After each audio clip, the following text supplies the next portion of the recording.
Welcome back to the Travsessed podcast. We are your hosts, Kim and Aaron. We are healthcare travelers and the creators of Travsessed, and it is Tuesday, so another Traveler Quick Tip Tuesday. And we're going to get into the topic of giving our kind of best tips for when you get a schwitty contract. Flight crew, please prepare for departure. Welcome to this week's show. We have Shitty Tuesday. It's not. What'd you say, schwitty? I said Kim is going to share us her tits about her shitty contracts. Okay. What? Share my tits? Your tips. Aaron just mic'd me up and he got a little fresh, a little frisky. So now I feel like you have I said your tips twitties on the mind. Okay. Okay, so tips for a schwitty contract. Yeah, I'm interested because... Well, you know... Especially coming from somebody that hasn't had one in 2 years. Well, to be honest... What's your tips for guiding somebody through? How do you guide me through a shitty contract? To be honest, in 13 years... Okay, yes, I haven't taken a travel contract in almost 2 years. Yeah. I was working PRN last year. But even all the travel contracts I've taken, I've only had maybe one contract that I genuinely did not like. Like, and you know which one I'm talking about. Location. California. Southern? I can just say it. Why can't I just say it? You can. Oh, okay. Yeah, I'm like, why do I can say it. I don't know. I didn't know why you were choosing to be cryptic. I don't know. I just felt like I should. I was going to support you on the cryptic. Does it matter? Yeah. I didn't want to blow your cover, but... So, hold on. I just want to preface, too, by saying, like, every contract has its own thing, right? Like, it's not that, every contract is, like, perfect and I loved everywhere I went, but, like, everywhere has its thing, you know, where you're like, it's like, this is so much call here, or like, you know, this place is super busy or whatever. Like, everywhere you go is going to have its thing. Like, this doctor does this. But, like, an actual contract that I genuinely just did not like. Like, I did not want to be there. I did not enjoy. I did not like. And it was really the only contract that I ever felt that way, because even if it's, like, busy or it's whatever, like, you find things that you do, like the people. Usually for me, it's the people. But this was the one contract that I just kind of was like, I would never go back. Where? Like when you, Where? Let me give you a clue. You just brought it up the other day when you were looking at Aya contracts, and I sharted my pants. San Diego. Yeah, Palomar. Okay. San Diego. And it wasn't. Well, why was it shitty? So it wasn't even like it was that horrible of a place, but for me, it was so busy. In a way that I had never seen before, because basically, like, you sat alone in a room, okay? And because usually it's like ultrasound and in IR, like, you guys have a gathering place, right? So in ultrasound, typically you have a gathering place. You have like a work room where you have your computers and all the things, and you chat and you talk and what's going on. Then you go off into your ultrasound room and scan your patient and come back. So you're interactive, right? This place was like really weird, where you had to sit in the room by yourself, basically, unless you were paired up with somebody, which didn't always happen. I always kind of hoped I was, because then you would just like rotate. Have a buddy. Yeah, you'd have a buddy. And you had to keep the door closed. Like, you could not open the door. So, which was so weird, which they were saying it's a fire hazard or whatever. What? I don't know. Like, No. What? So if you opened your door, so that's like, loose translation of. If I opened my door, like, the lead would come by and like close it, like, just to have that open. If somebody walked by, like, hey, what are you doing? Like, you couldn't. There was nowhere to go to be social at all. And so I felt like I didn't really get to know people very well, because we were all very isolated. And sometimes I would work 3 to 11, and I actually did like that shift because the lead wasn't there. And so we could leave our doors open. We'd all kind of just chat and like whatever. So I did like that. But during the day, it just felt, you couldn't really talk to anybody. I felt alone. I wasn't really getting to know people. And then it was just one patient after another. It was a conveyor belt. There was never, like, in you have a list of patients and you kind of like work through getting through your patients. You're like, yay, we got 3 more. We're almost there. This was just, you didn't even attempt. You weren't even trying to get through all your patients. There was no way in hell you were ever going to get through them all. So you just kind of like, you would do your patient, send it back, wait for the next, it was like, it just felt so blah. I don't know. I just really did not enjoy it. I did not like the lead at all. She was horrible and she just was a snake. Mm-hmm. And it just made for an environment that I did not enjoy at all. So that's a cool story, bro. But I think you missed the whole point of the actual podcast. Okay, so how did I get through it? Giving your tips. Well, you were asking me about why I didn't like it. You were like, why was it shitty for you? And I just explained I didn't think it was going to be like the lifelong story of context. Okay. Anyway. That's why it was shitty for me. Okay. I'm interested in your tips for getting through shitty contracts. So, honestly, for me, it's always... And remember, I like to share too. I want to share that as well. Okay. I really don't have many. Okay. So, like, there's one. Okay. That I'll share. Okay. Basically, I always just look at it as it's temporary. And so, I'm like... I'm here for X amount of weeks, 13 weeks. Like, I knew I wasn't going to be re-signing. You know what I mean? Like, I knew I was going to be out there. So, like, I have 13 weeks. And I put my head down. And I work. And I think, for me, it makes it easy. Because it's like, yeah, this is shitty. Or this sucks. Or whatever the case is of why you think it's shitty. It's temporary. Like, you're not full-time. You're not going to be there forever. You're going to be in and out. And... it just helps me get it through it. Like, I don't think about it that much. I'm like, temporary, in and out, have a positive attitude, do the best that I can, make the best out of the situation. I'm going to be out of here soon. Yeah, that's really what I do. I do. So, number one. Wait, what was your shitty contract? I am. This is what I'm saying. This is what I'm getting at, okay? So, I've only had one. And the shitty contract was my fault. Which one? I think... I'll get there. Just let me get there. Excusez-moi. So, like, in my opinion, and correct me if I'm wrong, but as 13 years of traveling and as people that we break down, number one, we like to use our thumbs, not our index fingers, right? Mm-hmm. We're not going to point out and say, this facility is bad. We're like, what could I have done to prevent that?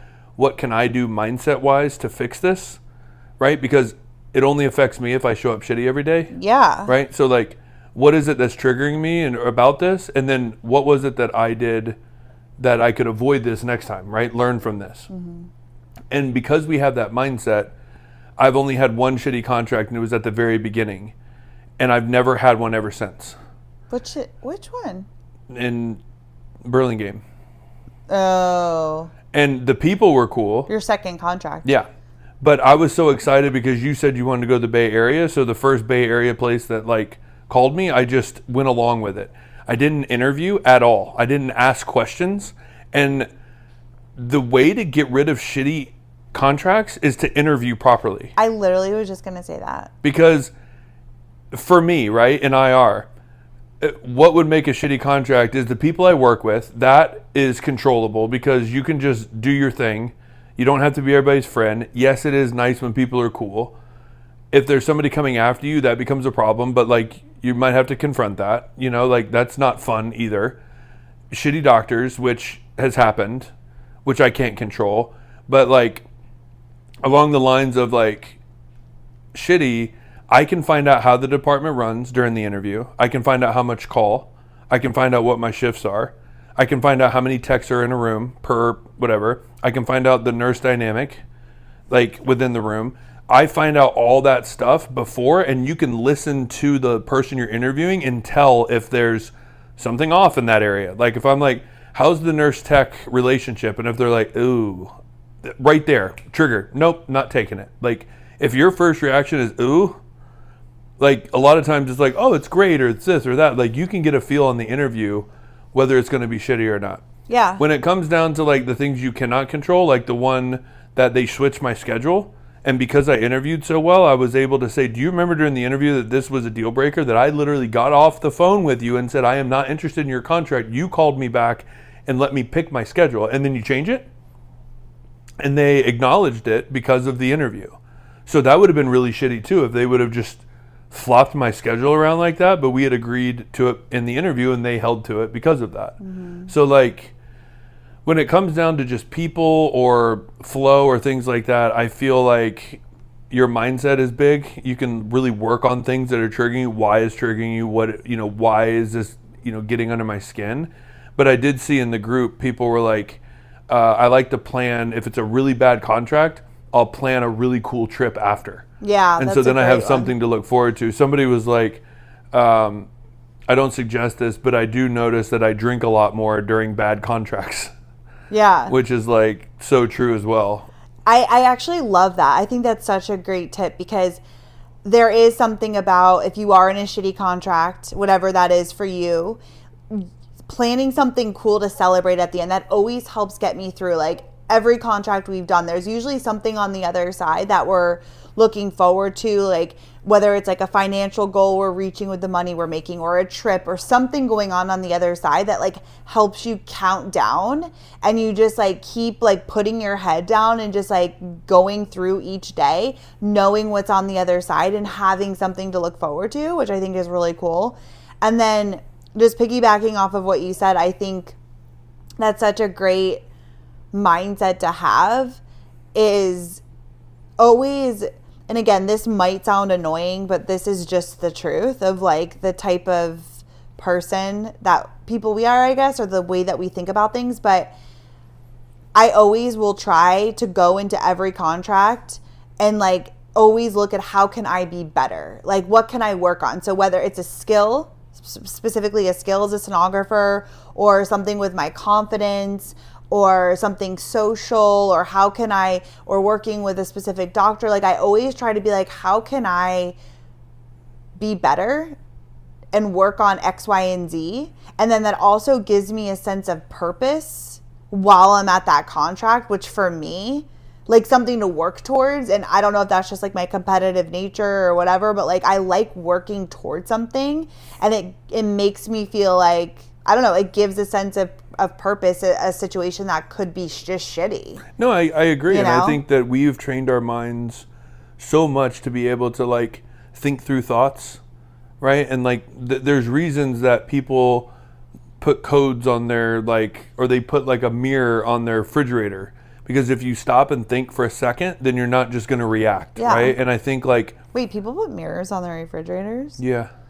I never heard that before. They put something to like, or they have to do a task before they open the fridge. Okay. Because then you're just not mindlessly doing it, and you have to like take accountability and actually think about it. That's why people freeze credit cards, right? Like it takes, we've tried to do that before, and then we just throw it out. I know.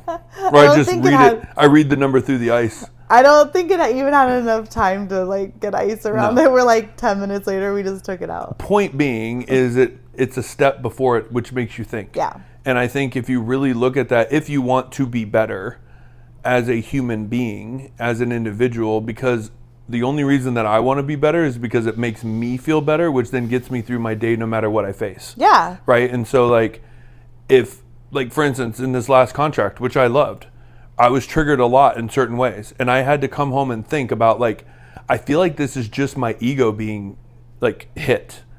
And so it's making me want to like outrage to the doctor who is like taking me down a notch. And it's like, who are you to take me down a notch, blah, blah, blah. But then I had to like think about that as like, this could have been shitty every time I scrubbed in, because I would instantly be nervous. She's going to talk down to me. I'm on defense. Like, it's awful, awful, awful. Instead of just being like, dude, this is her house. Like, I'm in her house. So, like, how can I be better of assistance? And, like, she doesn't mean any harm. Like, It's not personal. She loves me. She loves working with me. So if she, like, throws a hissy fit, it's because she doesn't have her shit handled, not me. Like, so then it, like, became easier. And then I just started to kind of, like, laugh under my breath at when she would like go through her like things, and it never affected me. And because it didn't affect me, she didn't do it as much, but it could have easily been awful. And there's a lot of people that don't go to that facility just because of her. And so like that's where I just have a tough time with those questions. I think it's a good question for like a great question. A topic of conversation, but I also think deeper. Yeah, I mean, we're definitely like deeper thinkers, but I think that like if people can get into the mindset of like, and we'll say you can't always change your experience, but you can change the way you experience your experience.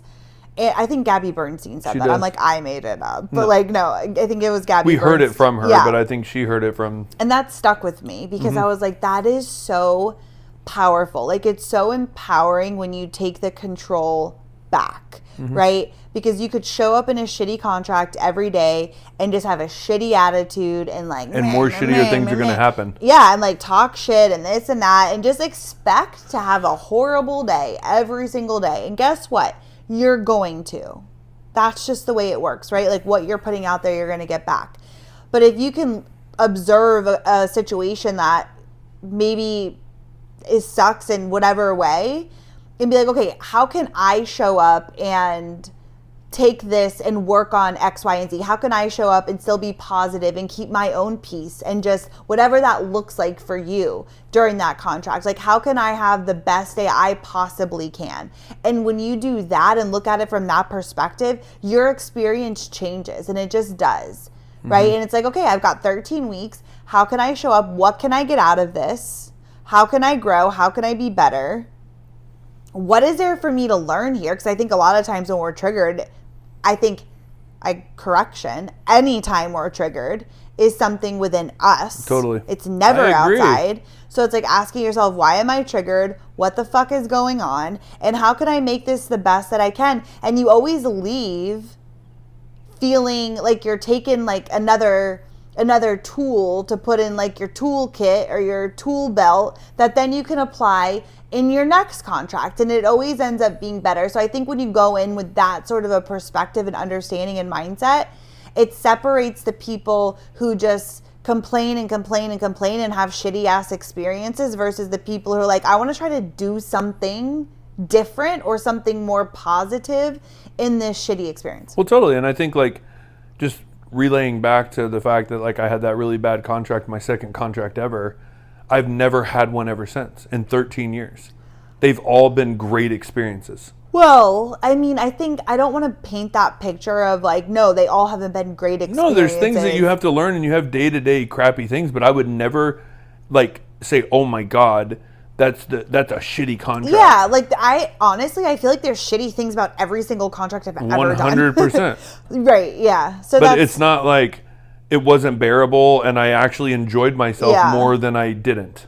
Yeah. In every contract. Yes, every day you're like, I don't want to be here at some points, right? Or something annoys you, or you get a bad patient, or the management says something that just like drives you crazy. Like it is what it is. That's just every day. That's just how it is, right? Yeah. Like, thank God I'm not full-time. That's all I say. Yeah. Like when that happens, like, geez, dude, I can't imagine if this was my everyday, and then I feel blessed and grateful. And so, but the fact is I never interviewed, and they took me out of IR and had me doing portables on the floor while there was IR cases going on, and that's completely my fault for not actually interviewing properly. Yeah. And there was an IR traveler there, and she was like, oh, I just told him on the interview I don't do x-ray, and so she just hung out back in IR all the time, and like I totally missed that, right? And you learned from that experience, to ask better questions next time, Totally. So yeah, I think we'll leave it there. What? No, I'll just say also, either like we said, planning a fun trip or something afterwards, but then on your days off, like even though that contract in San Diego was shitty, like I loved living in San Diego, right? So it's like finding the fun in where you are, like going and like really exploring where you're living and do like things for yourself that you really enjoy to like offset those days you're working that you're just like, oh, this sucks, Totally. Yeah. Well, we got a lot of stuff going on in the Travsessed world. We got a membership app. We have membership app is closing this Thursday. It is. So if you guys watched the masterclass or you watched the replay, then you already know the gist, but the membership is closing on Thursday. So if you want to go check it out and see what's inside and kind of join before the doors close, go check it out over on our website, and the link will be in the show notes. Yeah, so I'm Travsessed.com. That's where you can go to check out everything that we have, our trip lineup, all the adventure trips. There's going to be more to come with that, shortly launching Travsessed day trips and Travsessed weekend trips in the domestic USA area, which are going to be amazing. So you want to stay tuned for that. So I'm Travsessed.com. There's a place to get on the email list there. You can check out everything that we have going on. That way you can stay in the loop and meet, like-minded other travelers in cool locations around the world that we plan for you. So all you got to do is show up, not to mention the membership with all the discounts and traveler school and all the things in there. So check out everything there on imtravsessed.com, and we will see you on Thursday. Yeah. Have a good week, guys. Bye. Hope you're not in a shitty contract. Schwitty.